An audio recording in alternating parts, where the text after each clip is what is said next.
Bonsoir et bienvenue pour cette nouvelle édition de Paris Data Ladies autour du sujet Scaling Strategies for Data-Driven and AI-Powered Products.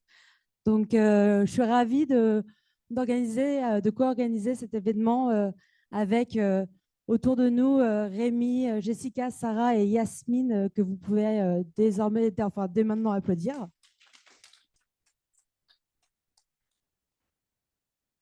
Qui viennent nous présenter des sujets passionnants autour du thème.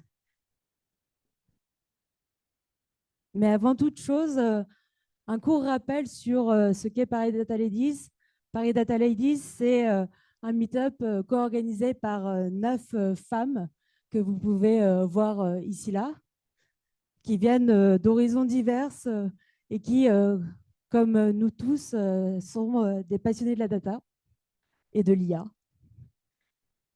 Paris Data Ladies, c'est aussi un meet-up avec 7 ans d'existence.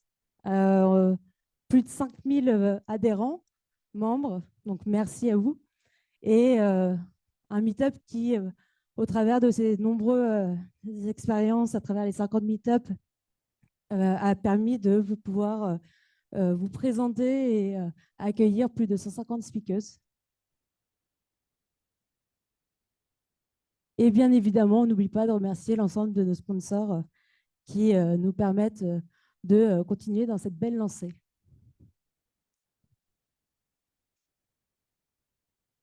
Je vais vous dire une phrase très courte pour vous remercier d'être là.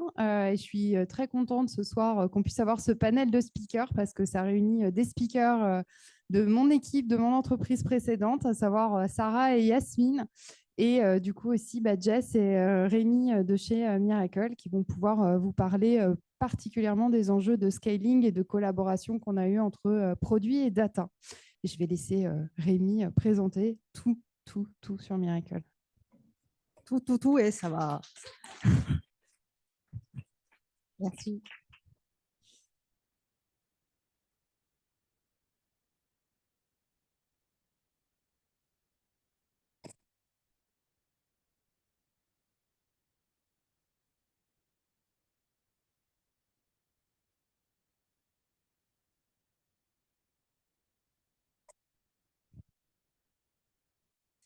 Alors, du coup, bonjour à tous. Merci d'être là ce soir. Moi, je vais vous parler aujourd'hui de comment on intègre le AI et le ML dans le produit à Miracle voilà, un bout de stratégie qu'on met en place. Alors, donc, qu'est-ce que Miracle? Miracle, pour voilà, ceux qui ne connaissent pas l'entreprise, c'est une solution SaaS pour créer des marketplaces. Donc, l'entreprise a été fondée en 2012. On est plus de 800 aujourd'hui. On est leader sur le marché avec plus de 340 clients et donc marketplace qu'on gère et plus de 300 000 sellers. Alors, une marketplace, c'est quoi? Je pense que vous avez déjà acheté sur une marketplace, mais pourquoi un site de e-commerce, un retailer, décide de devenir une marketplace? Alors, tout d'abord, parce qu'on va avoir plus de produits grâce à des sellers qui vont vendre de nouveaux produits dans les nouvelles catégories que le site n'avait pas à la base. On va avoir plus d'offres aussi. Par exemple, voilà, le roi Merlin pourrait vendre un produit lui-même, mais on va avoir des offres d'autres vendeurs donc sur le même produit. Et donc, quand on est par exemple en out of stock, voilà, ça dépanne un peu. Et tout ça sans gérer la logistique, puisque c'est les sellers qui vont gérer tout ça à la place du retailer. Alors, à Miracle, qu'est-ce qu'on fait en termes d'AI?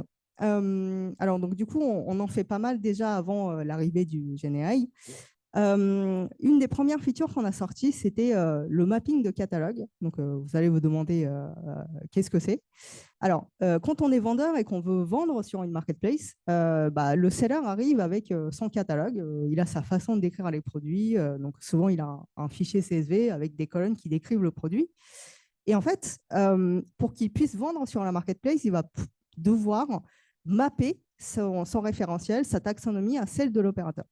Donc, il va faire ça une fois, deux fois, sur une seconde marketplace 3 fois, etc. Et là, à un moment, on est un peu fatigué. Et donc, on se trompe aussi. Donc, voilà, on a ajouté des algos pour automatiser tout ça. On va en parler tout à l'heure. On a aussi le Customer Care Intelligence.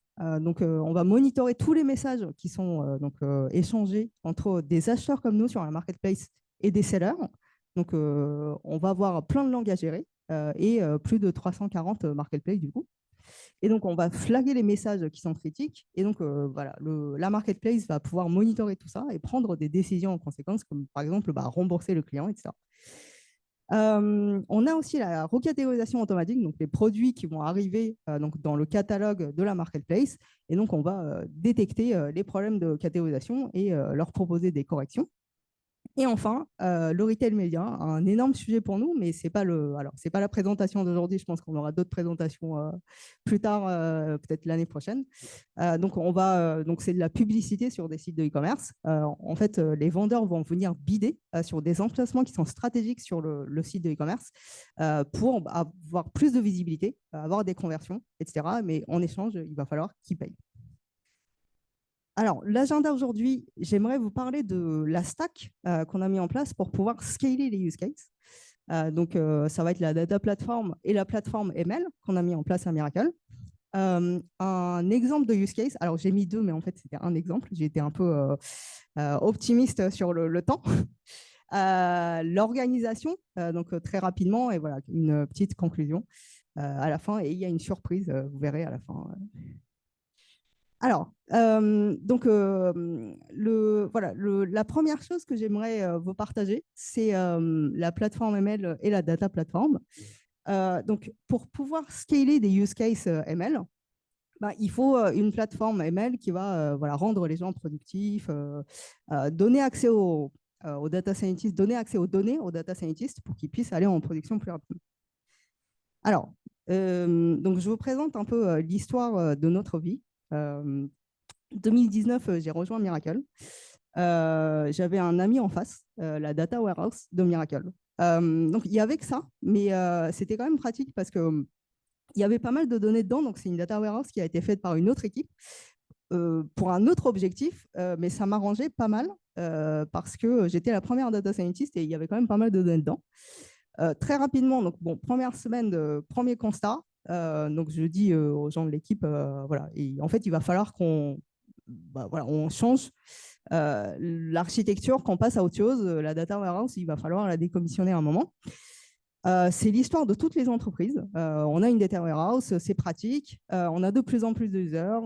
La BI qui accède, les DS, les devs, les products. On a de plus en plus de use cases, donc plus de données. On va vouloir accéder aux données historiques. Donc, par exemple, on va avoir une offre sur une marketplace, on va vouloir traquer tous les changements qu'il y a eu au niveau du prix, par exemple, on ne l'avait pas.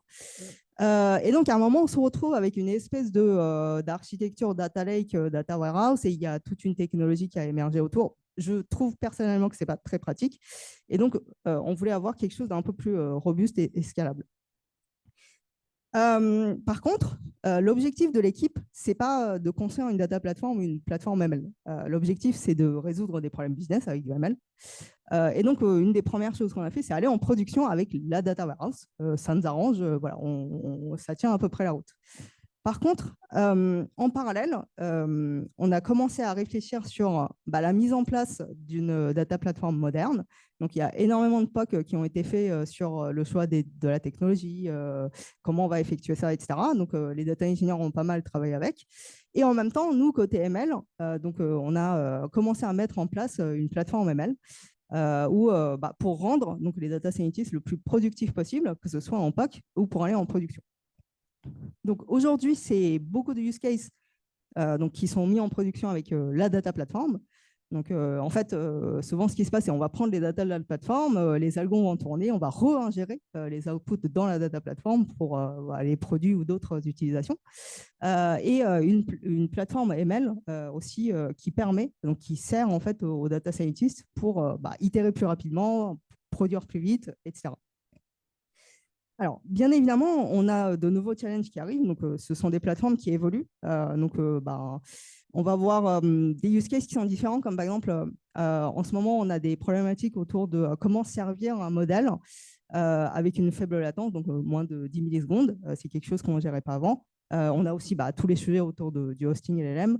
Et l'équipe grossit. Donc forcément, on va avoir des sécurités à gérer, ce genre de sujet. Alors, juste très rapidement sur la data platform, comment ça fonctionne. Donc, en fait, on centralise donc toutes les données, que ce soit des données structurées, non structurées. On est passé de l'ingestion batch à du CDC. Donc, en fait, tous les events dans une base de données qui correspondent à des changements, que ce soit des updates, des deletes, etc., on les capte dans la data platform. On utilise la technologie Lakehouse, qui elle-même utilise le format Delta Lake, qui est lui-même une surcouche de parquet, et qui est au final infiniment scalable, entre guillemets, parce que c'est juste un format de stockage et du stockage derrière, donc c'est infiniment scalable. Dans les faits, on essaye de ne pas scaler à l'infini quand même, parce qu'il y a du coût à gérer. Et donc, par-dessus, il y a des technos. En fait, c'est des clusters Spark optimisés qui vont venir permettre aux personnes et au job de pouvoir requêter ces données-là.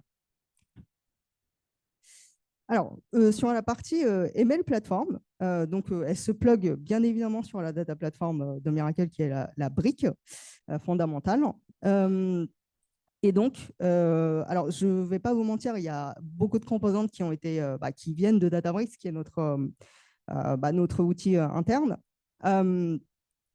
Ça permet donc de faire du calcul distribué, ce qui est important parce qu'on a énormément de volumétrie à gérer à Miracle. Donc, que ce soit par exemple pour faire de la prédiction par batch ou du Spark streaming. Bien évidemment, on va traquer les experiments.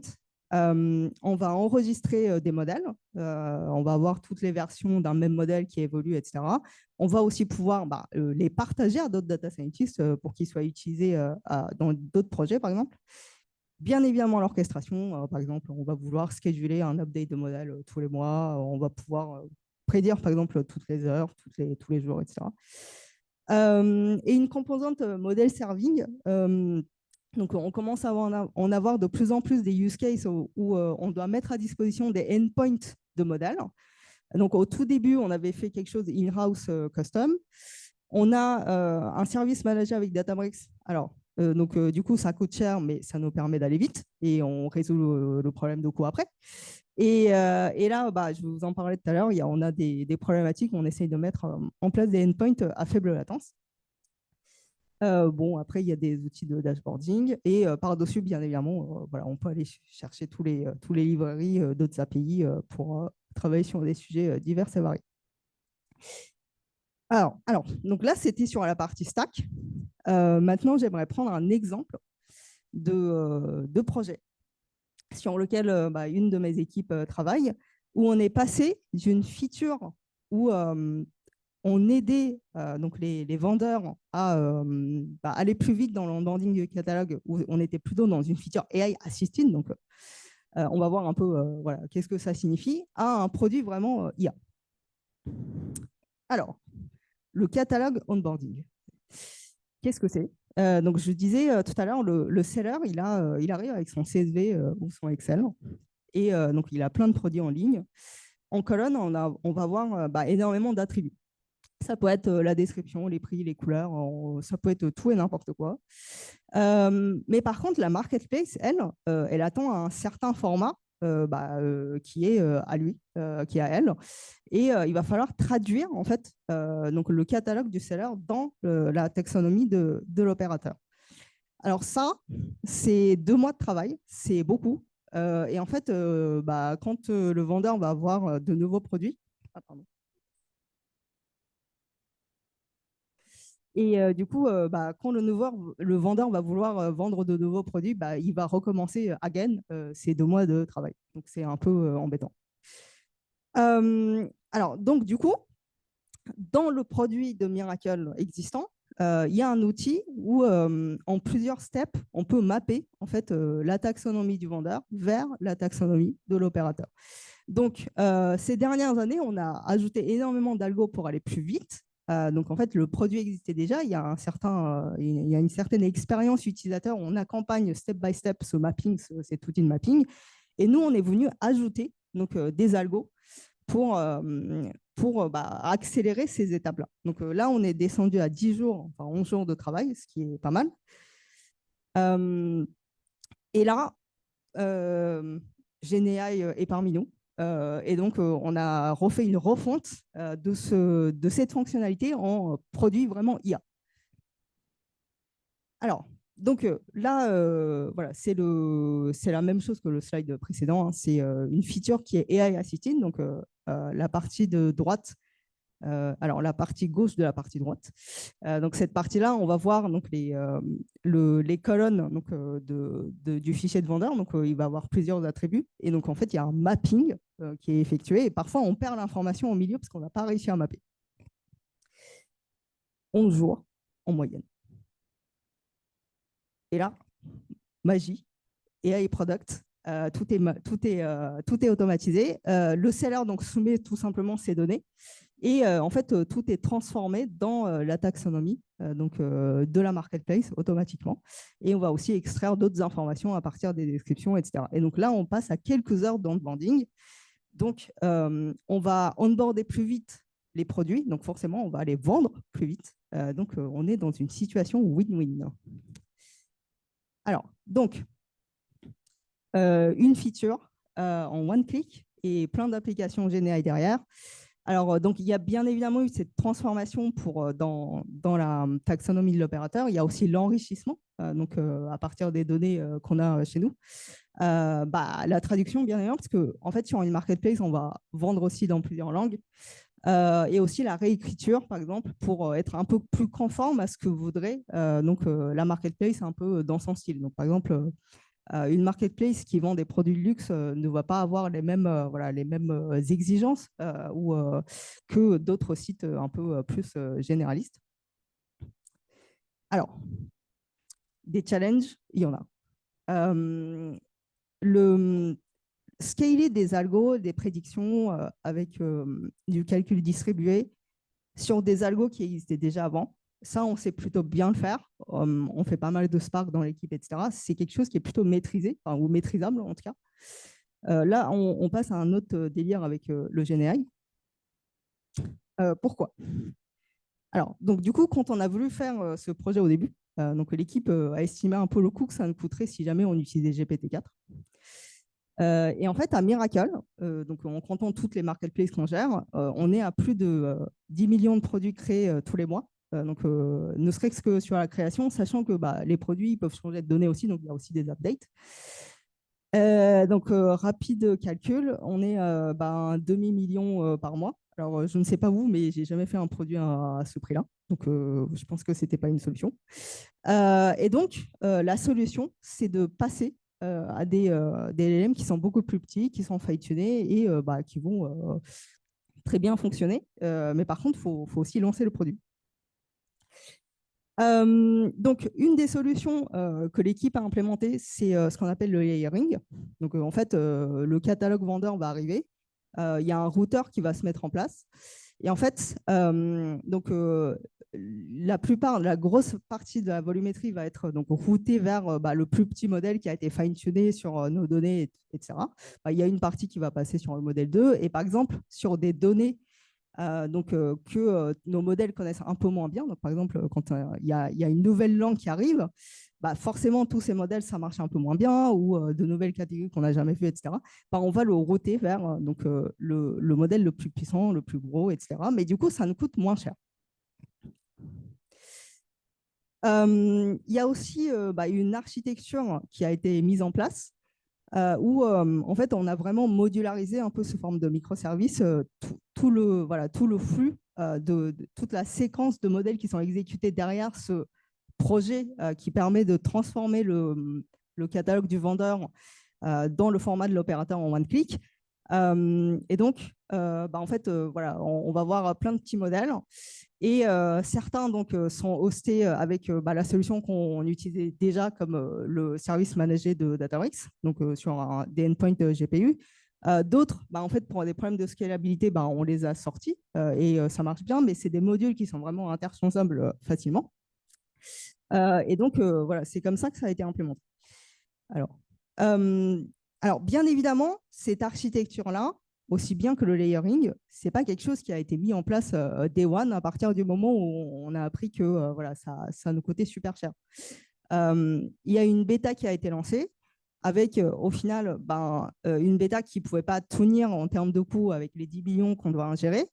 Mais par contre, l'équipe a fait le travail de migrer petit à petit chaque module, dans des modèles qui sont plus petits, etc., pour atteindre l'architecture target pour le lancement, pour pouvoir ingérer cette volumétrie. J'arrive à l'organisation. Donc là, on vient de voir un bout de ce que fait l'équipe Data Science. Alors, il y a Anne-Claire qui rigole déjà parce qu'elle sait ce que je vais montrer après.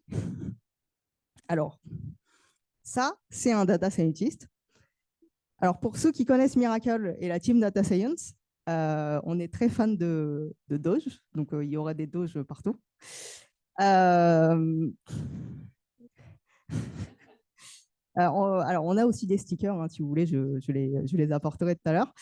Donc, au début, on était 2. Après, on était 5, 6. Après, on a grossi. Et on a encore grossi. Et on continue à grossir. Et donc c'est super parce qu'on traite énormément de use cases. Mais le problème, c'est qu'il faut qu'on s'organise un peu. Alors, en fait, une équipe IA qui marche, c'est une équipe où on a une répartition de types de travail qu'on fait qui est assez, qui est un peu sain, équilibré, un peu sain en termes de type de travail qu'on fait. Donc, au tout début, c'est normal d'avoir un peu de R&D, le lancement de la feature. Et petit à petit, il faut qu'on fasse on continue à faire de la R&D. Il y a forcément de la maintenance, mais il faut garder un peu cet équilibre-là. Donc, moi, j'ai déjà vu des entreprises, par exemple, on fait que de la maintenance ou de la production, où on fait trop de R&D, on ne produit pas assez. Donc, en fait, il faut équilibrer un peu. Donc, ce que nous, on a mis en place, alors, je pense que c'est des organisations qui sont assez similaires dans d'autres entreprises aussi, mais voilà, on l'a un peu plus officialisé, je dirais. Donc, on va avoir plein de squads AI qui traitent des sujets similaires d'un point de vue fonctionnel. Donc là, par exemple, on vient de voir l'onboarding de catalogue, donc on a un squad catalogue. Qui va travailler pour mettre des features ou des produits IA pour plusieurs produits de Miracle. La nouveauté cette année, ça a été la création du squad R&D, donc la squad elle est responsable de proposer, de challenger ce qui est déjà fait dans d'autres squads, de prendre aussi des sujets R&D moyen terme qu'on n'a pas forcément le temps de faire, et d'anticiper certains sujets qu'on va devoir résoudre avec de la R&D et pas juste avec un petit POC de 1 mois, quoi. On a introduit aussi le boulot de staff data scientist. Donc, en fait, forcément, il a fallu travailler sur le career path. Et on a ce career path d'expertise où il va y avoir des personnes qui sont vraiment responsables de l'architecture. Ils vont peut-être venir sur un nouveau projet, l'initier. Une fois que le projet est stable, ils vont passer à autre chose. Ils vont évangéliser les best practices en termes de programmation, d'algorithmes, etc. Donc, qui sont un peu transverses, qu'on a mis en place. Et en bas, on a forcément l'équipe ML Engineering qui travaille sur la plateforme ML, mais pas que, et qui vient nous soutenir pour qu'on puisse shipper des features en production. Alors, une petite conclusion. Si vous pouvez, investissez dans la création d'une data platform et d'une plateforme ML pour rendre les gens productifs, pour qu'ils passent plus de temps sur des choses intéressantes. Pour créer des features ou des produits IA, itérer très vite avec quelque chose qui fonctionne, qui pourrait coûter cher, mais trouver une solution en parallèle. Et en termes d'organisation, ça, c'est une erreur que j'ai personnellement vue dans le passé. Ils font un peu cet équilibre R&D production. C'est super important parce que à force de vouloir produire tout le temps, parfois, on peut être un peu has-been en R&D. Donc, je pense que c'est un peu dommage. Voilà. Alors, on recrute. Donc, n'hésitez pas à postuler ou si vous connaissez des gens qui seraient intéressés. Donc, encore un dojo ici. Alors, là, donc, c'était la surprise du jour. Peut-être que... C'est moi qui vais en parler. Du coup, on a une petite surprise du jour au milieu, qui est que on est partenaire de la conférence Gen AI Days édition numéro 2 le 28 novembre. Donc, c'est une conférence qui vise, et donc vous voyez un petit peu l'audience, mais qui est très focus sur la generative AI et comment différentes entreprises, certaines qui développent des modèles fondation, et d'autres qui, du coup, construisent plutôt des applications et des produits on top des modèles fondation, vont venir partager leur retour d'expérience, toujours avec le quel problème on résout et en rentrant vraiment dans le détail de l'architecture. Donc, peut-être qu'il y en a certains qui connaissent les meet-up aussi qu'il y a Generative AI Paris. Il y a aussi Bordeaux, Rennes et je crois Nantes. Et donc, cette conférence a lieu le 28 novembre. Donc, déjà, vous pouvez tous bénéficier jusqu'au 27 novembre ou 28 novembre matin, je pense que les places sont plus ouvertes, de 30% de réduction avec le code Data Ladies. C'est ouvert à tout le monde. Et on a aussi 2 places offertes ce soir par l'organisateur de l'association Generative AI Paris. C'est le site d'après qui, je crois, est masqué, qu'on peut démasquer. Attention, suspense, il faut le démasquer en même temps. Échappe, démasque. Attends. Échappe. Voilà. Démasque. Et donc, pour avoir une main innocente et aussi parce qu'en fait, ils voudraient booster la diversité. La vérité, c'est qu'en laissant en naturel, on se retrouve avec des événements où il y a une majorité d'hommes qui participent. Et donc, du coup, vous pouvez flasher en espérant que ça marche avec la ligne le code barre. Je vous invite à demander Maxime en relation, qui n'est pas avec nous ce soir parce que son ordi a craché. Mais du coup, vous pouvez le demander en relation. Il va vous accepter. Envoyez-lui un message où vous dites Data Ladies, place à gagner. Si vous mettez Data Ladies, il ne marche pas le code? Attends. Non, mais Faut qu'on le bouge parce que j'ai testé le code avant, il marchait. Il faut que vous réduisiez la fenêtre par le bas. Donc, vous lui demandez en relation et vous lui mettez dans le message Data Ladies. Donc, il va faire gagner 2 places. Je suis désolée pour les hommes dans la salle. Il tirera au sort que 2 femmes dans la salle. Ça vous permettra aussi. Et il fait aussi en même temps, si vous êtes intéressé par speaker sur des sujets de Gen AI, n'hésitez pas à lui mettre dans le message. Ça n'invalidera pas le tirage au sort. Voilà. Hein? Ah oui, 4 places. Je croyais que c'était 2. Il en fait gagner 4. Voilà. C'est son slide, hein, donc ça n'engage que lui. Je vais lui dire qu'il passe de 2 à 4. Donc, c'est 4 places à gagner. Voilà. Donc, ce sera sa main innocente à lui. On sera ravis de pouvoir vous voir parce qu'on sera on stage et j'aurai le plaisir d'être la maîtresse de cérémonie aussi. Donc, voilà, on fera de la représentation. Tu ne savais pas. Et du coup, je crois que c'est le moment des questions sur le talk de Rémi. Donc moi, je prends les questions devant et on a des gentils amis pour prendre les questions derrière pour Rémi. Par rapport à la partie organisation, tu mettais vraiment un accent sur la partie R&D. Comment faire choisir, en fait, comment tu choisis des gens qui font juste la R&D versus des gens qui font juste la prod et plus précisément que ça, comment tu les fais tourner? Parce que je pense qu'il y a un envie pour les deux côtés. Ouais, alors en fait, j'ai mis R&D, c'est vrai, mais j'aime bien appeler ça la R&D productive. Les gens rigolent parce que je mets toujours le mot productif. En fait, c'est des personnes qui vont quand même toucher à la production de temps en temps parce que c'est très important de comprendre la production. En fait, quand on modélise, quand on est trop loin de la production, on ne fait pas forcément la bonne modélisation, il y a des contraintes à prendre en compte, etc. Après, en fait, dans les AI squads, ils font aussi de la R&D. C'est juste qu'ils ne vont pas forcément faire de la R&D pendant peut-être X mois, voire 1 an, si on a des sujets de très, très long terme. Ensuite, on n'est pas, à Miracle, on n'est pas processé, enfin, il n'y a pas des process à mettre en place. Il y a une personne dans un AI squad qui a envie de faire de la R&D sur un énorme sujet, qui a les capacités. Bon, Voilà, voilà, on va lui donner le sujet, il n'y a pas de discussion là-dessus. Mais je pense qu'un des symptômes qu'on a voulu éviter, c'est le sujet arrive et il est trop gros, on n'est pas capable de le délivrer dans le quarter d'après, alors que c'est très important pour nos clients. Et donc, en fait, c'est comment on travaille avec les équipes produits pour avoir une visibilité sur la roadmap de l'année ou du prochain semestre. Et à partir de ce moment-là, on se dit, en fait, si c'est un sujet difficile où on ne voit pas comment le résoudre, c'est probablement un sujet pour les équipes research qui commencent maintenant pour qu'en fait, ça nous aide. Donc, c'est plutôt comme ça qu'on le prend.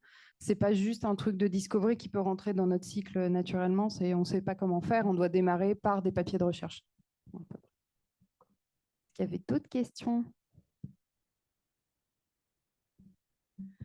J'ai une petite question, Rémi.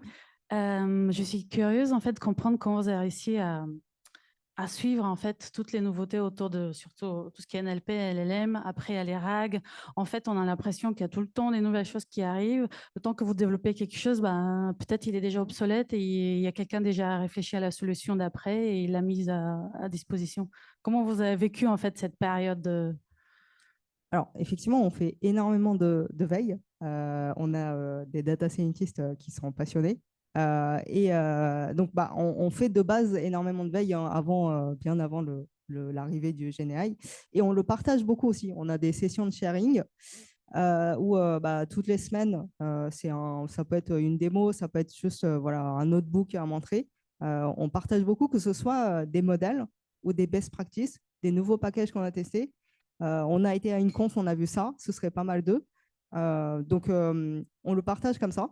Après, forcément, dans les squads, il y a des managers. On se synchronise et pour pas que, voilà, ici, on a des best practices, on a fait ça. Est-ce que vous voulez le réutiliser? Si ce n'est pas le même use case, c'est pas grave, tant pis. Mais on essaye vraiment de synchroniser pour rester à jour sur les informations que des gens vont récolter à droite, à gauche. Mais on est assez intensif sur la veille en général, que ce soit les modèles un peu voilà, génériques ou d'autres types de sujets, quoi.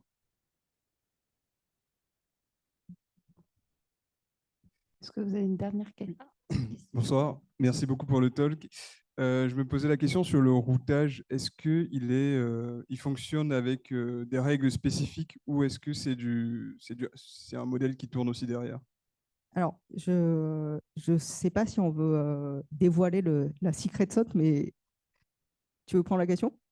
Ouais, on peut donner quelques règles. Donc, on a plusieurs stratégies. On a à la fois des règles fixes, donc par exemple sur de la détection de langue, des trucs comme ça. Mais on peut aussi avoir, alors on n'a pas de modèle, mais on a par exemple des métriques qu'on va venir calculer sur un sous-ensemble du catalogue avec les différents modèles. Et ensuite, on peut du coup comparer les réponses entre les différents modèles et en fait assesser si elles sont différentes ou pas.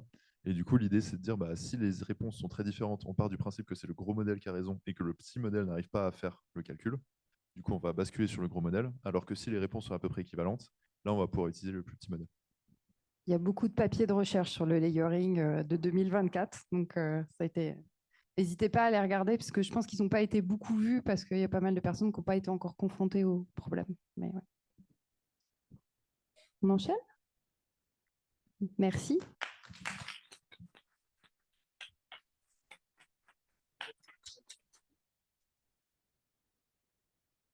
Du coup, pour introduire, du coup, maintenant, ça va être Jessica qui va vous partager le retour d'expérience qu'on a eu sur la partie collaboration entre produits et analytics dans une dimension qui n'est pas comment l'analytics peut aider les product managers, mais comment on embed les analytics dans le produit. Et on va passer, we are going to switch into English for Jess, because Jess is German, so she's in the data team. And you're in the team for what, 1.5 years ago? Yes, so the floor is yours, Jess. Thank you so much. Thanks a lot for coming tonight, and special thanks to all the organizers of this session. It's great to bring so many people together and encourage ladies as well to join the data world. So today I want to talk to you about our product that is Miracle Insights, and especially how we were scaling that product. We went from 1 to 85% of product usage. So 85% of product usage, and actually we expect the number to be way higher. So now I want to talk about how did we get there, and especially what were the challenges we were encountering. So, well, the path was not quite straight. We had quite many challenges along the ride, and basically it all started around 1.5 years ago when I approximately joined Miracle. There was a small team that we call the core team that we're sitting together and brainstorming how we can bring more data insights to our clients. When I say clients, it was mainly the operators. So with that small core team, we developed a first use case. And basically, you can imagine Miracle Insights as ready-to-use dashboards that are tailor-made to specific use cases. So here we see one that we call the shop performance. And we really try to put us in the shoes of an account manager that works for a big marketplace. And we were wondering, what does this person need to push the shops to accelerate in their performance? So we developed a lot of tables that were answering, or we developed the data and the tables that were answering specific needs. So for example, to give more insights in their offer assortment, in their product assortment, and so on. And actually, after the beta phase, it was a big success. And that was really great. But it's also the point where the fun started. So now we are coming to the scaling moment. With this beta, we had a huge ambition and we wanted to bring more meaningful data insights to our clients. So we had that first use case for our marketplace clients.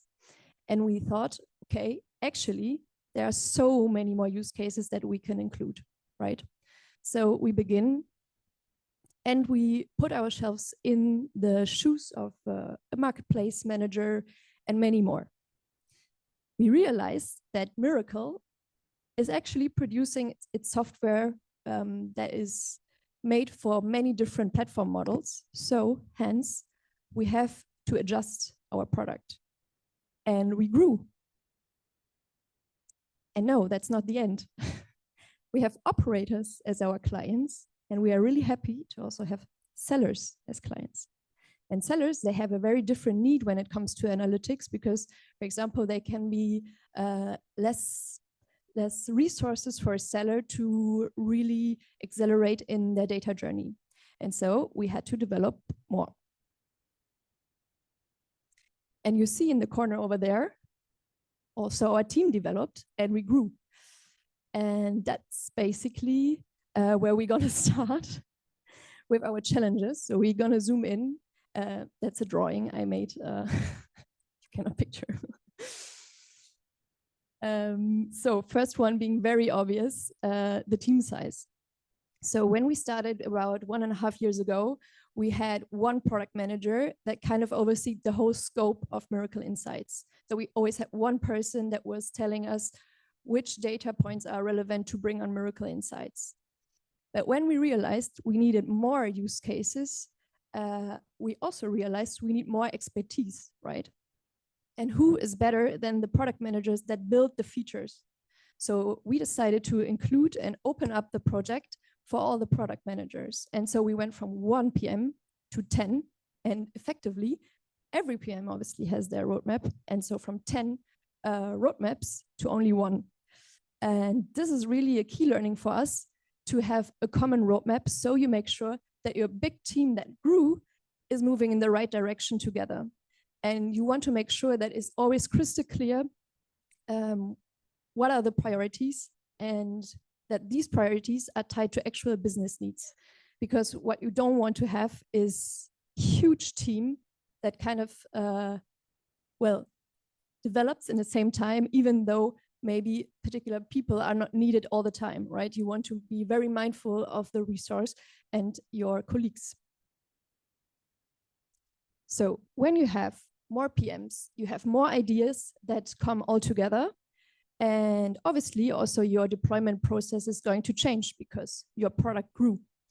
So with a growing team, our data engineering team, set up our project under source control. And that was a great move to do because we were able to release our changes with more control. So the way how we are working today is that the analyst, so the BI team, is developing on an instance that we call dev. We are then pushing our changes to our repo in Git. We are merging them to another environment that we call prepod that we then use to test with our PM. Once we are happy, we can push the changes. And that worked really well until now our team grew even more.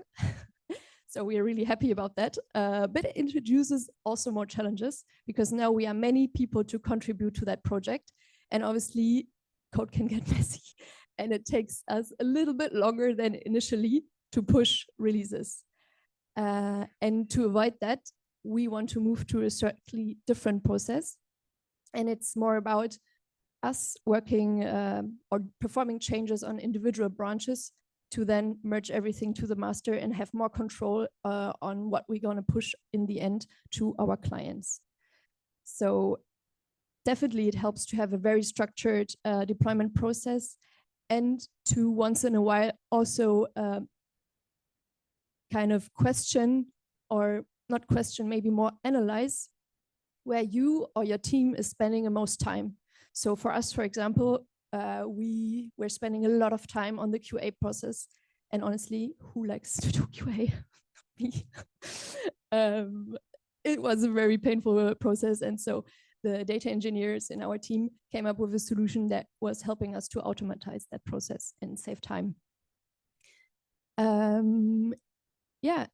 If you want to learn more about the process and the software we are using, we had a talk on the Devoxx. If you're interested, check it out. Moving to another challenge. So now we know we have more product managers and more IDs, meaning also we have more data to work with. And here, data modeling and long-term sustainability comes in place. So you're probably familiar, there are two ways to model your data. There's a denormalization and the normalized version of your tables. And us, due to the software we were using, we were picturing, or we were actually utilizing the denormalization way. So we were building very big tables that were answering a user need, and we would dump all the data we need. So in the end, our queries would be more efficient because, well, we already aggregated all the data we had to use.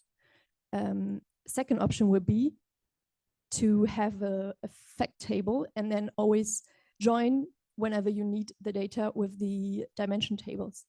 And we realize right now, because we are scaling, that from time to time we need to enhance the tables that we set in place.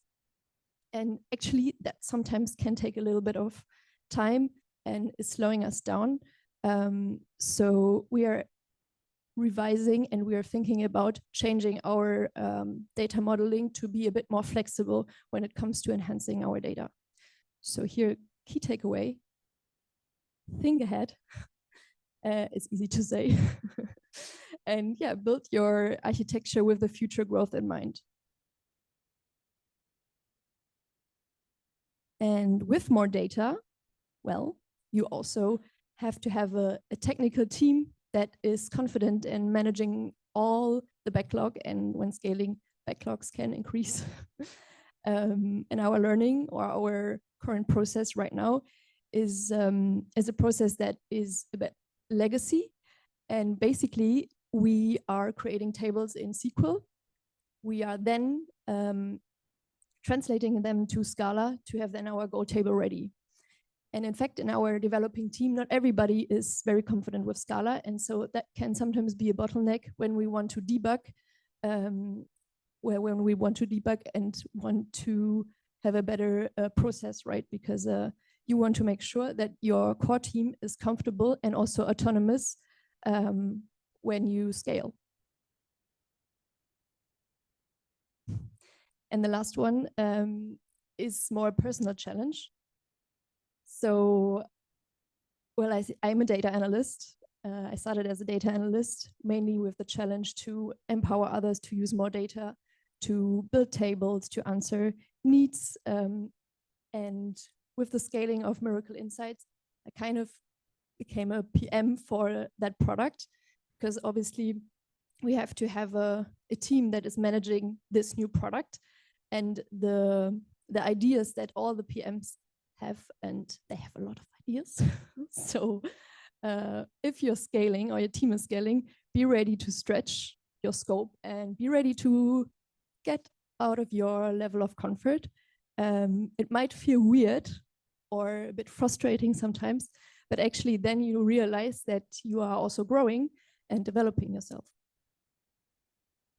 So the key learnings for us is really to try and design your data product with the scaling in mind from day one. So really the moment you realize that your product is going to be successful or already has success, it's easy to just continue and go further and further. But actually, what is really key here is to take a step back and think about, how do you model your data best so your future is set up? How do you deploy in a secure way to still keep your product quality? And how is my team in terms of skill set? Can they be always autonomous to avoid any bottlenecks in the future? The second one is the balance of speed with automation and structured processes. So as I said, for us, it was really an interesting exercise to once in a while, and it has been a while, to take a step back and, well, create our user journey when it comes to developing on Miracle Insights, to see where we spend a lot of time, what are our bottlenecks, what are just maybe annoying tasks that we can easily automate. And then very, I think very obvious, have a clear communication style and a prioritization, because you don't want to waste people's time and you want to maximize the effort in your teamwork together. Last point, be prepared to be uncomfortable, which is also easier said than done. And well, if you're there and your product start to scale, I think that the last key takeaway is to enjoy the ride, because actually it's very interesting. You get to meet a lot of people, to collaborate with great people in the product team. There's so many smart brains here in Miracle, and yeah, it has been a real pleasure. So enjoy the ride. And that's all from my side. Thank you so much.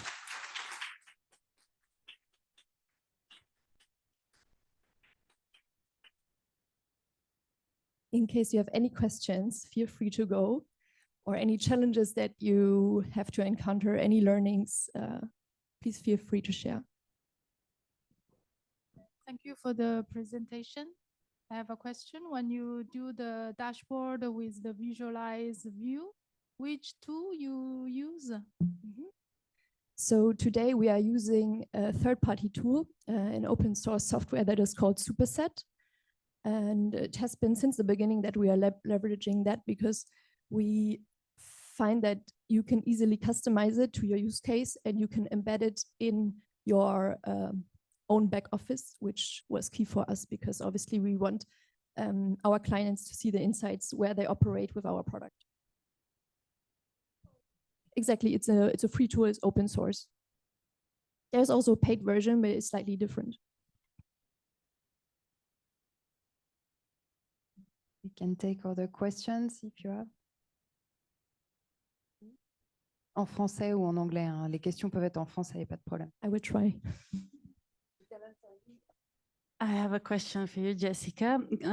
Actually, just before starting the meetup, someone asked me the question, do you have to have a PhD to work in data? Or what kind of studies do you need to do in order to work in data? Maybe you can share your own path. How did you become a data analyst?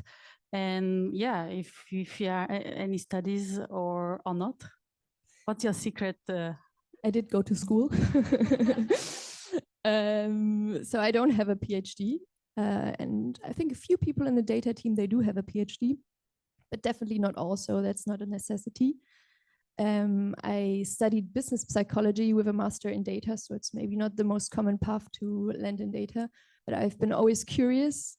I wanted a job that is never the same and that is always developing, and so hello tech. And yeah, I started with a lot of, let's say, experiences through internships and part-time studies that are very common in Germany. And I have been working for Henkel, which is a big consumer company in market research. So it was somehow data related, but it was it's more qualitative driven. And at some point I wanted to dig more into data, and yeah, started with product data analytics, and now I'm here.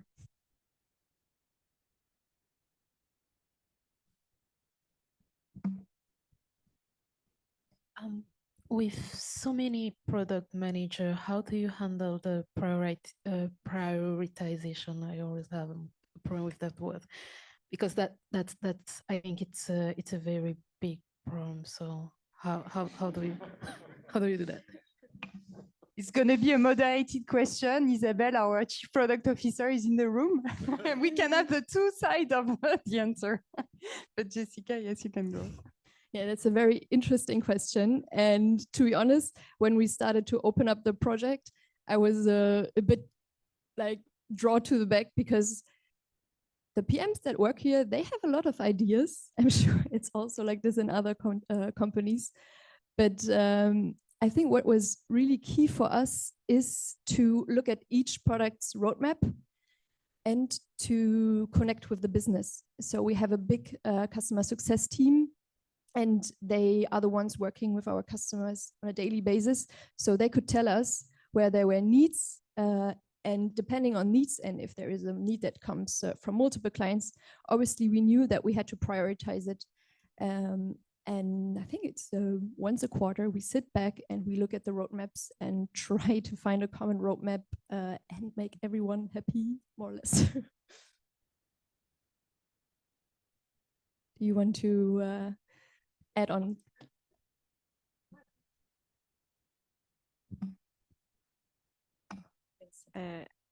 Generally speaking, when we talk about roadmap and prioritization at Miracle, we look at three things.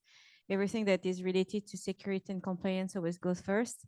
The second aspect is anything that we can build that will actually drive value creation for our customers will be the main criteria. And then obviously we look at how we build a product that is usable and that our customer can use on a regular basis. And so going back to when I have my numerous PMs coming to Jessica for requests, the objective is always to look at the business value and how everything that we'll release will create the most value first. And luckily, we have also, thanks to Adrien, actually put in place a governance process that helps to somehow funnel a little bit all of those requests and make sure that we have this shared and common roadmap on the data side of things. So thanks, Jessica, for bearing with us. My pleasure.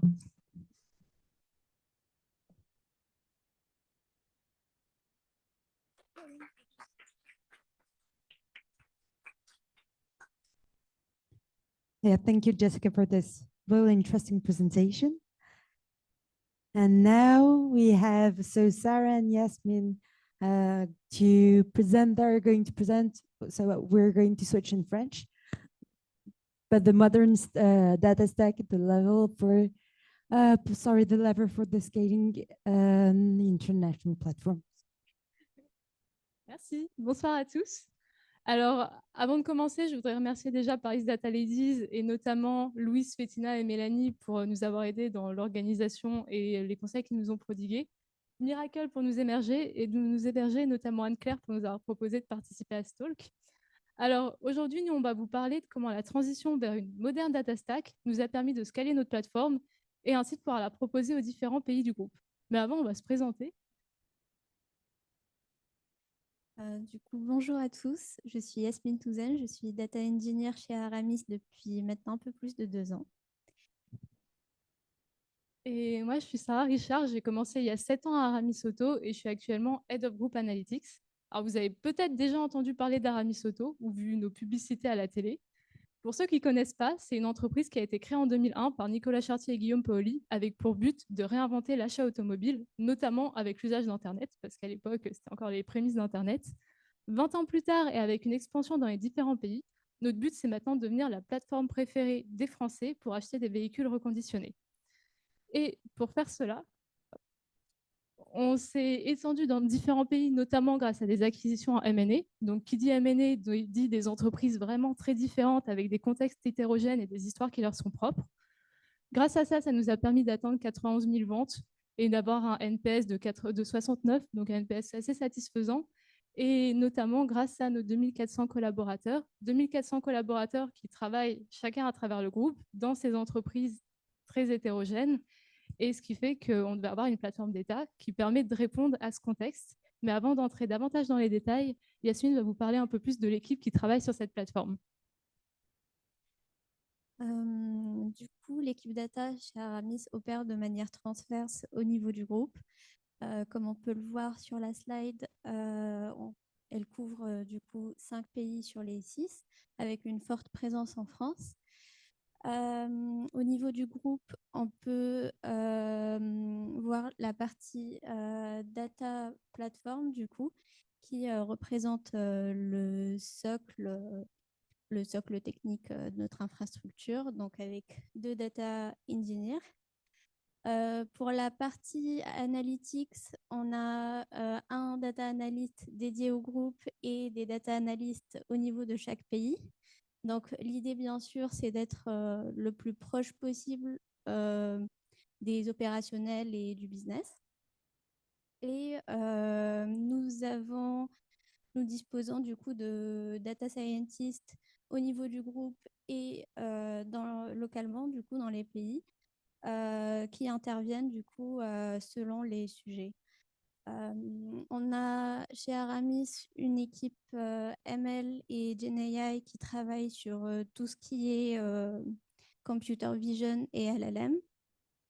Et une équipe aussi pricing qui nous permet de proposer les meilleurs prix à nos clients. Et du coup, je vais laisser la main à Sarah qui va vous parler de nos use cases chez Aramis. Et donc, on a une équipe data qui existe depuis assez longtemps. Donc, on a pu mettre en place différents use cases. Et les premiers use cases qu'on a mis en place, c'était bien sûr ceux en lien avec l'analytics, parce qu'on voulait que nos équipes business puissent prendre des décisions plus rapidement et donc pouvoir suivre leur performance. Ensuite, les data scientists sont arrivés. On a commencé à travailler en premier sur le pricing, comme l'a mentionné Yasmine. Puis, on a eu des sujets de ranking, de scoring et plus récemment de computer vision, mais aussi de generative AI, notamment pour aider le business à améliorer leur quotidien. Afin de pouvoir utiliser tous ces produits, il nous faut une plateforme qui marche. Et on va dire qu'avant, ce n'était pas forcément le cas. Donc ça, c'est ce à quoi ressemblait notre ancienne plateforme. On peut voir 2 couches. En bas, c'était plutôt la couche des BI engineers et au-dessus, c'était la couche des data scientists. Alors pourquoi ces 2 couches? Peut-être que vous connaissez la loi de Conway. Pour ceux qui ne la connaissent pas, elle dit que la structure d'un produit ressemble à la structure organisationnelle. Et c'est exactement ce qu'on avait. En premier, on a eu des BI engineers. Ils ont commencé à travailler avec du Talent, du Airflow et du Oracle, mettre leurs données sur clic. Ensuite, des data scientists sont arrivés. Eux, ils ont besoin d'une base de données plus puissante que du Oracle. Donc, on a commencé à utiliser du Redshift. Et c'était beaucoup plus simple de se connecter à Power BI qu'à du clic. Donc, ils ont décidé d'utiliser Power BI. Comme vous pouvez le voir, cette plateforme, elle est difficilement scalable aux différents pays. Et elle apporte aussi d'autres problèmes qui vont peut-être vous rappeler des souvenirs. Un des premiers problèmes qu'on avait, c'est que lorsque les utilisateurs business viennent nous voir, ils vont nous dire qu'ils ne comprennent pas parce que dans un dashboard, ils ont 100 ventes et dans un autre, ils ont 140 ventes et ils ne savent pas lequel utiliser. Un des autres problèmes qu'on a, notamment pour les nouveaux arrivants en data analyse, c'est qu'ils se retrouvent avec des tables qui se nomment commande 1, commande 2. Ils ne savent pas pourquoi il y a ce type de table et ils se demandent laquelle est la bonne. Et finalement, les plus mal logés, c'est nos data engineers parce qu'ils travaillent en amont du flux. Ils travaillent dans Talend, ils n'ont aucune idée de ce qui se passe en aval. Et du coup, à chaque fois qu'ils font un changement, ils n'ont aucune idée d'impact. Potentiellement, ils vont casser la production. Et ça les stressait à chaque fois de me faire une mise en production parce que le lendemain, potentiellement, il y avait des mauvaises surprises. C'est pour ça qu'on s'est posé les questions. On s'est dit, où est-ce qu'on veut aller? Qu'est-ce qu'on veut fixe? Qu'est-ce qu'on veut variable? En variable, on s'est dit qu'on allait mettre tout ce qui est la partie exposition des données parce que chaque pays peut avoir le choix de ce qu'ils préfèrent et en fonction des technologies qu'ils utilisent, ça leur laisse davantage de latérité. Alors qu'au contraire, sur la partie plutôt data ingestion et data transformation, c'est quelque chose qu'on voulait scalable parce que déjà, on voulait construire quelque chose de commun, quelque chose qui est facilement partageable et où on peut en plus échanger des données si on en a besoin et grandir ensemble dessus. Mais je ne vais pas entrer dans les détails de cette façon, je vais plutôt vous prendre un use case concret. Donc, moi, je suis data analyst. On imagine qu'il y a l'équipe le département de commercial, par exemple, qui veut suivre la performance de ses ventes. Et en premier, il n'y a rien qui existe, je vais devoir récupérer mes ventes. Donc, qu'est-ce que je vais faire? Avant, comme je n'avais pas la main, j'allais voir Yasmine, qui est data engineer, et je lui disais, bon, bah, est-ce que tu peux me récupérer mes ventes, s'il te plaît? Elle avait deux choix, soit elle utilisait Talend, soit elle utilisait Python, et elle allait mettre les données dans Oracle ou dans S3. Donc, deux choix, deux problèmes. Premier problème, aucun standard. Chacun faisait un peu comme il le souhaitait. Deuxième problème, potentiellement, elle a autre chose à faire, Yasmine, et elle n'a pas le temps d'aller chercher mes données. Donc, soit elle est gentille, elle dépriorise ce qu'elle fait, soit moi, je n'ai pas le temps d'attendre, donc je vais essayer de trouver une solution de contournement pour récupérer mes données. Ce qu'on s'est dit, c'est qu'on voulait mettre fin à ce goulot d'étranglement. On voulait redonner davantage la main aux data analystes, et c'est pour ça qu'on a décidé d'utiliser Airbyte, qui est un logiciel qui permet d'intégrer les données, et notamment avec une interface graphique. Donc en moins de 5 minutes, on est maintenant capable de se connecter à des bases de données qui sont assez communes et de récupérer les données dont on a besoin. Et ça rend le tout beaucoup plus scalable, et surtout, ça permet aux data engineers de se focaliser sur des tâches qui sont un peu plus complexes que récupérer les données. Maintenant, c'est trop bien. J'ai mes données, je peux passer à la transformation. Avant, pour la transformation, il fallait que je commence par trouver ma table. Donc, je vous ai dit, à l'époque, on avait un énorme schéma source avec une centaine de tables. Donc, ma table commande 1, ma table commande 2, des données brutes, des données transformées. Lorsque mes données elles étaient transformées, ça avait lieu dans Talend, donc aucune idée des règles appliquées. J'avais besoin d'un data engineer pour aller chercher justement ces règles. Mais bon, on va dire que je me suis débrouillée et que j'ai trouvé la donnée dont j'avais besoin. Maintenant, il faut que je passe à l'étape de transformation. Ça va, je connais. Je fais la transformation spécifique à mon produit. Et Yasmine, la semaine prochaine, elle a besoin de faire exactement la même transformation. Qu'est-ce qu'elle fait? Soit elle copie-colle mon code, soit elle n'a pas du tout connaissance du code que je viens de mettre en place et elle recrée un nouveau KPI. Donc, dans le premier cas, c'est bien parce qu'on a la même définition, mais potentiellement, on va encore avoir la même, encore avoir la même, encore avoir la même. Donc, très dur à maintenir. Et s'il faut faire un changement de règle, ça devient tout de suite plus complexe avec un énorme lead time. Dans le deuxième cas, on a des KPI avec la même on a des KPI qui s'appellent de la même façon, mais avec des définitions différentes. Donc, le business va revenir nous voir pour essayer de comprendre ce qui s'est passé et pourquoi on a ces différences. Mais finalement, on a réussi à se mettre d'accord. Tout va bien, je mets en production. Et chez nous, on est les owners de notre produit. Donc, s'il y a une erreur de production à un moment, c'est à nous d'aller s'en occuper. Si ça a lieu dans Redshift, pas de problème, je connais. En revanche, si ça a lieu dans Talend, on se retrouve sur le même problème que tout à l'heure. C'est le data engineer qui est à la main, qui doit faire les modifications, qui ne connaît pas les impacts, parce qu'il ne sait pas ce qui se passe dans Redshift, et qui potentiellement va générer d'autres erreurs. Récemment, il y a environ un an, on a décidé de migrer de Redshift vers Snowflake, et on s'est dit, c'est le moment, on va ranger notre chambre, et on va en profiter pour améliorer tout ce qu'on a en ce moment. Première étape, ranger nos tables. Là, on s'est dit qu'on allait s'inspirer du data mesh et utiliser les domaines.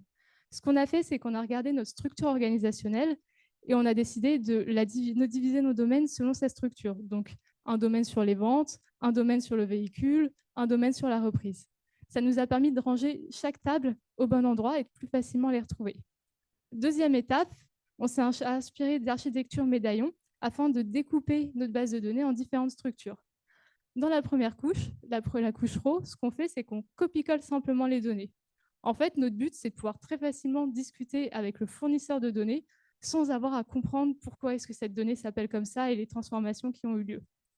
Notre deuxième étape, la couche compute. Dans cette couche, c'est là où toute la magie opère. On va avoir une table égale un objet business.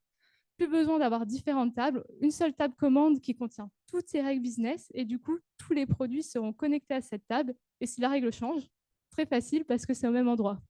Deuxième chose, énorme gain de time parce qu'il n'y a plus besoin de recréer les règles à chaque fois. Tout est centralisé ici. Et finalement, on a notre couche produit qui vient directement se connecter avec des schémas spécifiques à chaque produit qu'on va mettre en production. Ce qui est bien, c'est que du coup, ça renforce l'autonomie. Les data analysts ils peuvent accéder à l'ensemble de la chaîne. Et dans l'autre sens, les data engineers, eux, ils savent ce qui se passe. Donc, dès qu'ils font un changement, ils vont très facilement, grâce à DBT, avoir accès au lineage et en plus avoir de la documentation complémentaire. Et ça devient tout de suite beaucoup plus facilement scalable. finalement, on peut passer à la dernière étape, la mise en production. Et ça, c'est l'étape la plus marrante. Avant, qu'est-ce qui se passait?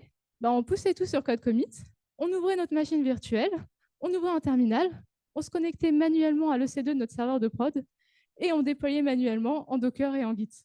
Je pense que tout le monde n'est pas à l'aise dans la salle pour faire ça manuellement. En tout cas, chez nous, tout le monde n'appréciait pas de le faire. Et en plus, il y avait un autre sujet, c'est que pour faire ça, il faut des Dockerfiles. Et comme on ne maîtrisait pas grand-chose en tant que data analyst, on prenait les Dockerfiles des autres projets, on les copiait-collait un peu au hasard. Donc, ils n'étaient pas très, très adaptés à ce qu'on voulait faire.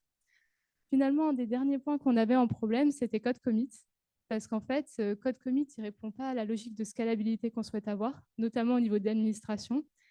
Et en plus, pour créer des pipelines de CI/CD, il fallait utiliser plusieurs services qui sont plus complexes à mettre en place que utiliser d'autres logiciels, comme GitLab, sur laquelle on a décidé, la solution qu'on a décidé d'utiliser. Grâce à GitLab, on a pu mettre en place de la CI/CD et ça a changé deux grosses choses.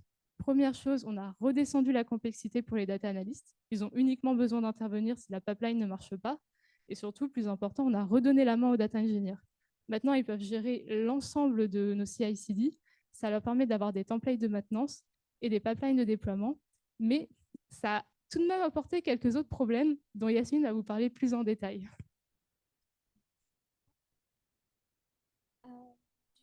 Malgré toutes ces améliorations, le data engineer continue à gérer certaines tâches du coup fastidieuses et chronophages. Donc récemment, on a eu le cas de la version DBT. Donc en fait, sur tous nos projets, on était sur une version DBT Core de 1.6 qui devenait obsolète. Et en fait, on devait monter en version sur du 1.8. Et donc, on aurait dû changer les fichiers requirements de 21 projets DBT. Pourquoi 21 projets? Parce qu'on a un projet DBT par couche et on a 7 pays. Donc, 3 couches fois 7 pays, on est sur 21 projets. Du coup, pas très marrant.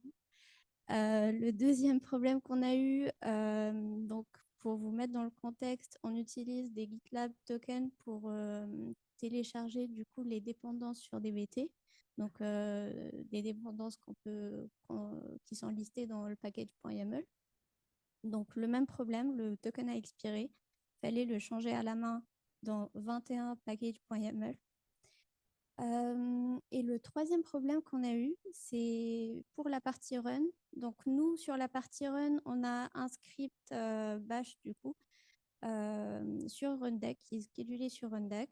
On n'a pas un script, mais on en a 7 parce qu'on a un script par pays. Du coup, on voulait faire évoluer ce script-là pour choisir le rôle ou le warehouse sur lequel on veut exécuter notre modèle.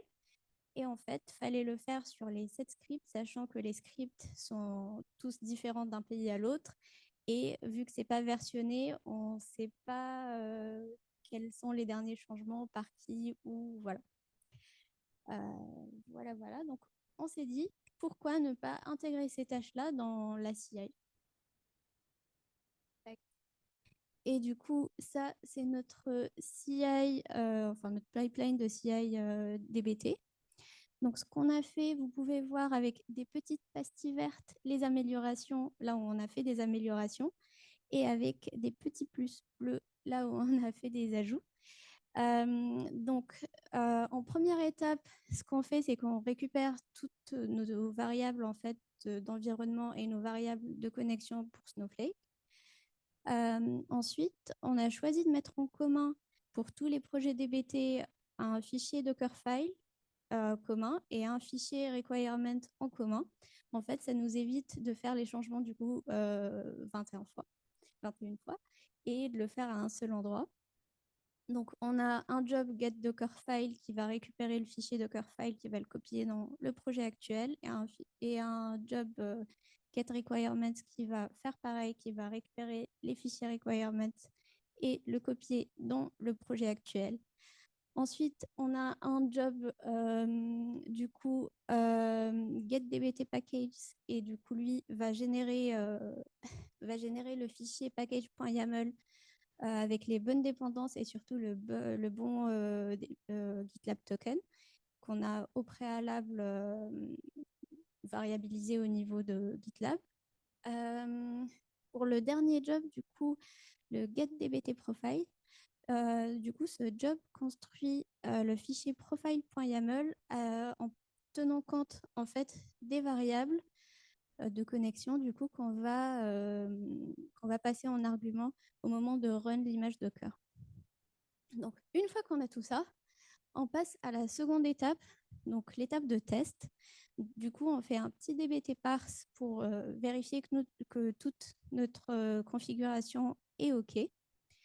Si c'est good, alors on continue, on déploie en prod, on fait un petit dbt deps, on génère la doc. Et tout à la fin, on vérifie que les fichiers qu'on a générés, donc les requirements, les packages et le profile, et il n'y a pas de différence avec ce qu'on a dans le projet. Si on a des différences, parce qu'on a changé la structure ou quelque chose a changé, voilà, on fait alors un commit et on push sur le repository. Pourquoi on fait ça? Car si demain, Sarah a besoin de travailler sur ce projet-là, elle aura juste à faire un git pull pour être ISO à l'environnement de prod. Voilà. Ça, c'était pour DBT. En ce qui concerne la partie run, du coup, sur Rundeck, déjà, ce qu'on a fait, c'est qu'on a choisi de faire un script générique pour la partie DBT run et un script générique pour la partie DBT test. Pourquoi générique? Parce qu'il suffit juste de préciser en variable quel pays on choisit et les variables liées à Snowflake, c'est-à-dire si on veut préciser le warehouse, on veut préciser le rôle. Aussi, on a des variables pour la partie DBT. Donc, si on veut sélectionner un modèle ou exclure un modèle ou alors lancer en full refresh. Voilà, donc ces deux scripts génériques, on les versionne maintenant sur GitLab. Et il suffit du coup de faire une modification directement sur GitLab pour déclencher une pipeline de CI qui va mettre à jour du coup ces scripts-là dans chacun des projets liés à chaque pays sur Rundeck. Voilà, du coup, cette approche nous a permis du coup de passer de 21 actions à une action pour le data engineer. Du coup, ça nous a permis de considérablement améliorer notre scalabilité. Désormais, on peut déployer dans les autres pays très facilement et très rapidement. Et si jamais demain, on doit déployer notre plateforme sur un nouveau pays, ça va être très, très rapide. On a aussi pu renforcer la maintenabilité du coup de notre plateforme, car dorénavant, tout est au même endroit centralisé et aussi tout est déployé de façon automatique. Et en termes de cohérence, on a les mêmes processus DBT sur tous les pays et les mêmes standards. Et cerise sur le gâteau, on a amélioré le lead time. Du coup, c'est trop bien. On a une plateforme scalable, mais est-ce qu'elle est utilisée dans les autres pays? Donc, ce que vous pouvez voir en vert, c'est les pays qui utilisent la plateforme. En bleu, l'Italie est encore en migration. Je regarde Anne-Claire en même temps, en train de migrer sur la nouvelle plateforme. Et en bleu, on va avoir l'Espagne. Alors, vous pouvez me dire, Sarah, pourquoi est-ce que l'Espagne, elle n'est pas sur la même plateforme que les autres pays? En fait, nous, notre plateforme data, on ne veut pas forcer les autres pays à l'utiliser. Pour nous, c'est un produit. Et donc, c'est un produit qu'on veut qu'ils achètent, qu'ils aient envie d'utiliser et qu'ils soient contents d'utiliser. C'est pour ça qu'on ne cherche pas à les forcer. Tant que l'Espagne a une plateforme qui lui convient, on la laisse faire. Et le jour où elle décidera de changer de plateforme et pour la scaler ou pour tout autre usage, elle sera plus que bienvenue à utiliser celle du groupe, en sachant qu'on a une plateforme d'une certaine façon plug and play. Donc, en moins d'une semaine, elle sera capable de commencer à l'utiliser, de déverser les données et de monter en compétences dessus. En revanche, pour tous les pays qui, eux, utilisent la plateforme, il y a plusieurs on va dire, qualités à le faire. Le premier, c'est qu'on a une équipe centralisée qui s'en occupe. On n'a pas besoin d'un data engineer dans chaque pays. Il suffit d'avoir des data engineers au niveau du groupe pour s'assurer de sa maintenance. Le deuxième, c'est que grâce à ça, on peut créer une communauté de pratique. Ça nous permet, entre les différents data analystes du groupe, d'échanger sur notre utilisation de la plateforme, d'échanger sur les meilleures pratiques et ainsi de grandir ensemble dans l'utilisation de la plateforme. Je vous remercie de nous avoir écoutés. Est-ce que vous avez des questions?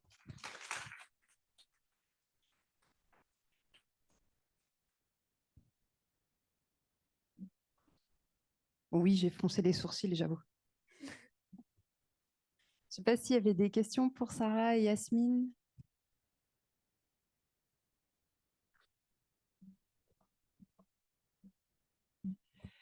Cette transition vers la nouvelle data stack, ça se passait dans quelle période de temps? Genre, ça vous a pris 3 mois, 3 ans?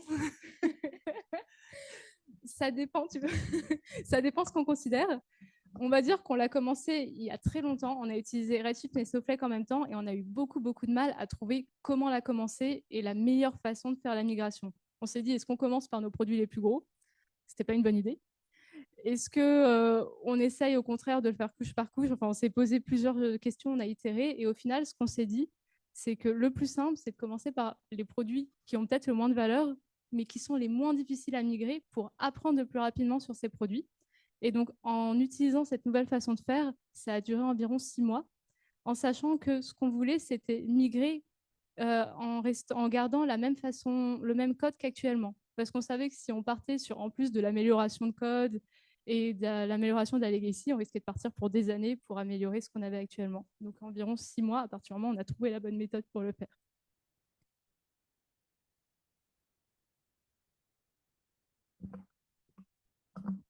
Merci beaucoup pour la présentation. J'ai 2 questions différentes. La première, c'était savoir en fait quels étaient les critères de l'Espagne en fait pour vouloir garder leur propre plateforme. Qu'est-ce qui fait que la plateforme groupe les intéressait moins? Et la deuxième question, c'est savoir ce que vous avez pensé ou est-ce que vous pensez mettre en place du data mesh pour pouvoir multiplier les requêtes et les besoins business? Merci.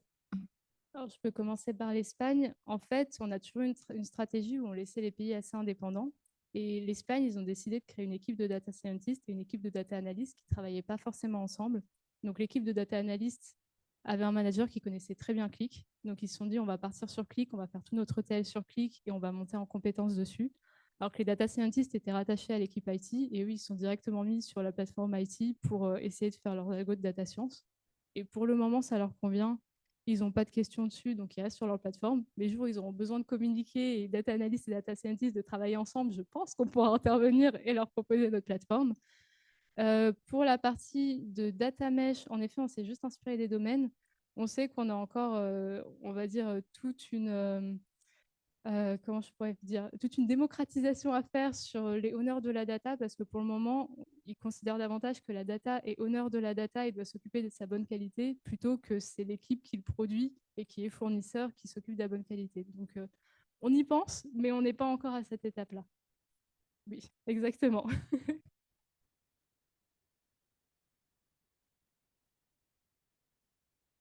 Est-ce qu'il y avait une dernière question? Tout au fond, c'est pour toi, Rémi.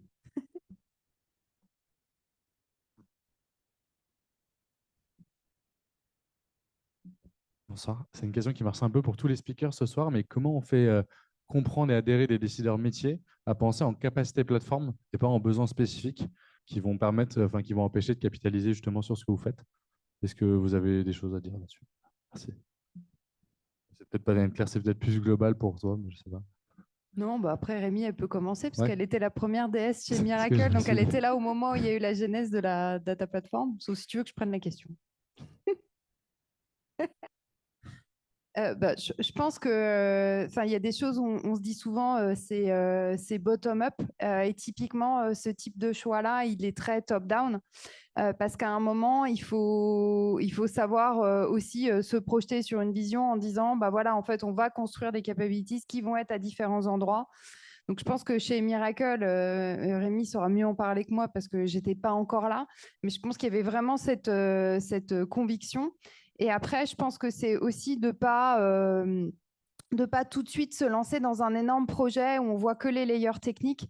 Donc, essayez pas de le prendre par l'horizontale, c'est-à-dire là, Rémi, elle nous a présenté la plateforme et vous avez vu les différentes couches. On se dit, oh là là, si je veux faire tout ça, en fait, je vais peut-être pas créer de valeur avant 3 ans. Mais du coup, plutôt de le prendre par l'horizontale et de se dire, OK, je pense chez Miracle, ça a été d'abord des cas d'usage qui étaient propres à des sujets autour du catalogue parce que c'était core, c'est ce qui faisait le plus de valeur. Donc, en fait, quand on prend si vous revoyez un bar chart de ce qui crée le plus de valeur à la long tail des petits sujets, ça a été plutôt de dire, en fait, on va commencer par ce qui crée le plus de valeur, tout de suite en pensant que demain, on gérerait plus de données et qu'il y aurait sûrement plus d'algorithmes. Donc, il fallait bien créer les conditions pour créer la productivité. Je pense qu'un autre truc qui a été fait qui est très, très smart, en fait, chez Miracle, c'est que dès le début, il y a eu la mise en place de MLflow. Donc, tout de suite, a été à penser, on va créer les conditions pour qu'il y ait vraiment de la productivité dans les équipes. Et je pense qu'après, un des sujets, parce que quand je suis arrivée, c'était tout le début de Click, Creative, tout ça, et là, le monde s'est un peu répété en arrivant chez Miracle, parce qu'il y avait aussi une stack différente pour la BI. Je pense que les enjeux, ils sont aussi très humains. C'est-à-dire qu'il y a qu'est-ce qu'on veut faire à la vision, et à un moment, il faut s'aligner, mais commencer plutôt petit, tout en prenant en compte ce qui va être important pour scaler. Et le deuxième, c'est un moment d'y aller aussi étape par étape avec les équipes en disant quel est le prochain pas qu'on veut faire. Parce qu'en général, il y a toujours une bonne raison qu'il y ait une stack BI avec des ETL, Talend, avec du Oracle et du Click. C'est souvent les compétences des personnes de l'équipe. Et quand on va dans un autre environnement, on ne sait pas faire. Donc, c'est se mettre, je dirais, c'est se mettre à la place de ses collègues ou quand on est manager, se mettre à la place des personnes dans ses équipes. Quand on n'a rien connu d'autre avant, en fait, ça fait peur. On me dit, mais tu vas plus être BI développeur. Je ne sais plus, c'était ingénieur BI chez Aramis. Tu n'es plus ingénieur BI, tu dois choisir entre être data engineer et data analyst. Bon, on ne l'a pas abordé comme ça, mais c'était à peu près l'idée quand vous voyez les sets de compétences. Donc, c'était vraiment partir des problèmes, je pense, comme l'a dit Sarah. En fait, regarde, tous les matins, il y a ce truc-là qui plante, tu es tout seul à gérer, les data analysts, ils ne peuvent pas t'aider. Derrière, on a des problèmes de chiffres. Donc, en fait, comment est-ce qu'ensemble, on peut trouver les options pour sortir de cette situation-là ensemble?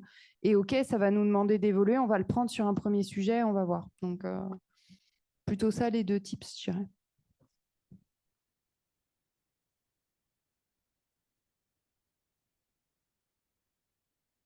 Il n'y a pas d'autres questions? Non, je crois que c'est le moment de clôturer, du coup.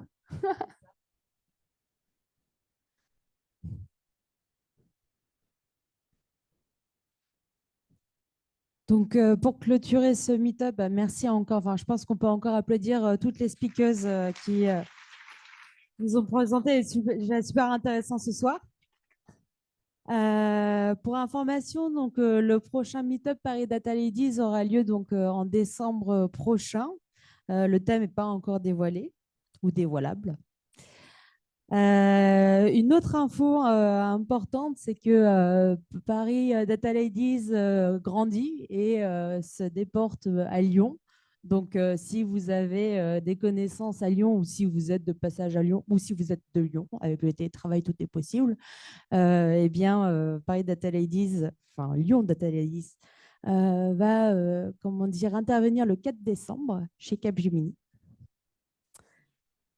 Et puis, comme d'habitude, hein, si vous voulez nous rejoindre ou si vous voulez, comment dire, speaker, vous lancer ou juste hoster, enfin juste, c'est important, c'est grand, n'hésitez pas à nous contacter. On est disponible à travers LinkedIn, par mail, et puis évidemment, le talk sera visualisable, revisualisable sur YouTube.